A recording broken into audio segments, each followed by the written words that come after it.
America কি তবে পুরো বিশ্বকে ধ্বংসের মুখে ফেলে দিচ্ছে? এই ভিডিওটি ফার্স্ট থেকে লাস্ট পর্যন্ত দেখুন আর সত্যতা জানুন। তো চলুন শুরু করা যাক। পিএম মোদি যে নেদারল্যান্ডে দাঁড়িয়ে মহা বিপর্যয় আর কোটি কোটি মানুষের ভিখারি হওয়ার হুঁশিয়ারি দিয়েছিলেন, তার আসল কারণ কি তবে এবার সামনে চলে এলো।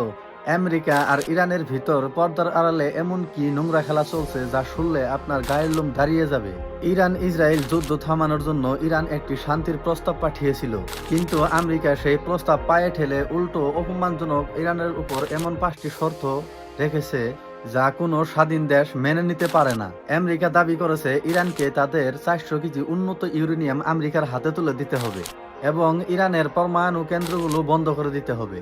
সবচেয়ে বড় স্বৈরাচারী সিদ্ধান্ত দেখুন, আমেরিকা ইরানের আটকে রাখা হাজার হাজার কোটি টাকার সম্পত্তি তার 25% ফেরত দিবে না, তার উপর হুমকি দেওয়া হয়েছে। এই সব শর্ত মানার পরও আমেরিকা ইসরায়েল যে কোনো সময় ইরানের উপরে হামলা করতে পারে, অর্থাৎ যুদ্ধ থামানোর কোনো নিয়ত আমেরিকার নেই।